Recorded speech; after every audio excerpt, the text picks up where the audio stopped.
జై మాదిగా వర్ధిల్లాలి గౌరవ శ్రీమంతా కృష్ణమాలి గారి నాయకత్వం ఏబిసిడి వర్గీకరణ లేకుండా జనగామ జిల్లా కేంద్రంలో కలెక్టరేట్ ఎదుట ఎంఆర్పిఎస్ ఎంఎస్పీ ఆధ్వర్యంలో నిర్వహిస్తున్నటువంటి రిలే నిరాహార దీక్షలను ఈరోజు 3వ రోజుకు చేరుకోవడం జరిగింది.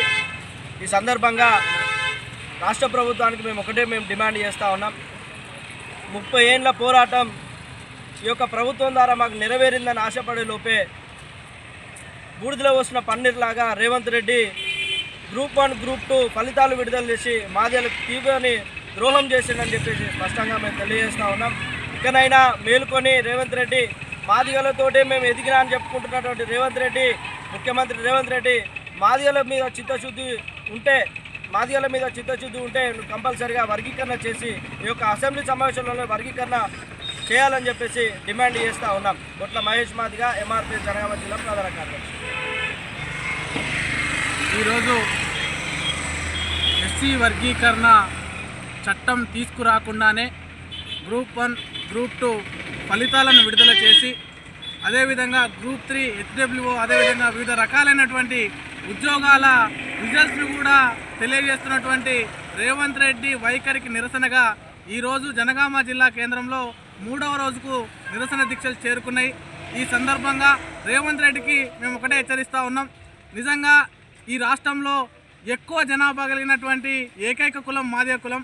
ఆ కులానికి మోసం చేయాలని రేవంత్ రెడ్డి చూస్తూ ఉన్నాడు. తను ఎదిగే క్రమంలో మాదిగ కులాన్ని అడ్డుపెట్టుకొని మాదిగ కులం సహాయంతోనే ఈ ముఖ్యమంత్రి స్థాయికి ఎదిగాయని గొప్పలు చెప్పినటువంటి రేవంత్ రెడ్డి ఈరోజు మాదిగలకు రావాల్సినటువంటి ఉద్యోగాలను మాల సామాజిక వర్గానికి దోచిపెడుతూ మాదిగలకు తీరని అన్యాయం చేస్తున్న విషయాన్ని మీ దృష్టికి తీసుకొస్తా ఉన్నాం. నిజంగా రేవంత్ రెడ్డి తనకు నిబద్ధత నిజాయితీ కనుక ఉంటే గ్రూప్ 1 గ్రూప్ 2 ఫలితాలు విడుదల చేయకపోయేటాడు. విడుదల చేసిందంటేనే ఒక వర్గానికి కొమ్ము కాస్తున్న విషయం తేలిపోయింది. మాదిగలను మోసం చేయడానికి చూస్తున్న విషయం తేలిపోయింది. కాబట్టి రేవంత్ రెడ్డి ఖబర్దార్, మాదిగల చేతిలో నీ ప్రభుత్వ పతనం తప్పదనే విషయాన్ని మేము హెచ్చరిస్తూ ఉన్నాం. ఈరోజు మాదిగలకు అన్యాయం చేయాలని చూసినటువంటి ఏ ప్రభుత్వం కూడా నిలవలేదు. కేసీఆర్ ప్రభుత్వం మాదిగలను వ్యతిరేకంగా ఉన్నది. కేసీఆర్ ప్రభుత్వం పడిపోయింది. చంద్రబాబు నాయుడు అధికారంలో ఉన్నప్పుడు మాదిగలకు వ్యతిరేకంగా నిర్ణయాలు తీసుకున్నాడు. అధికారంలో లేకుండా అయిపోయాడు. అదే మాదిగల ద్వారా మళ్ళీ ఈరోజు అధికారంలోకి వచ్చిన విషయాన్ని మీకు గుర్తు చేస్తూ ఉన్నాం.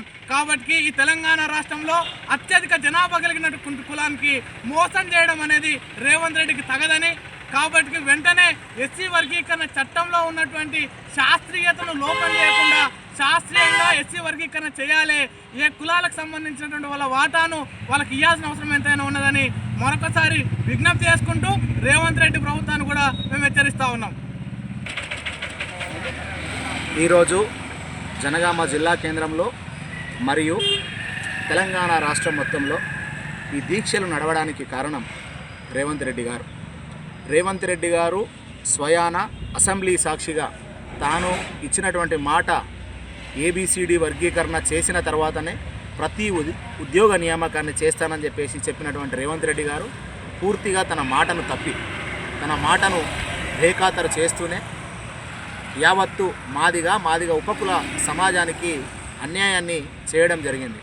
ఆ అన్యాయంలో భాగంగానే ఒక కంప్లీట్గా గ్రూప్ 1 గ్రూప్ 2 అనే ఉద్యోగ నియామకాల పేరు మీద తెర మీదికి వస్తూ యావత్తు మాదిగ ఉపకులాలకు అన్యాయాన్ని చేస్తూ ఉన్నారు.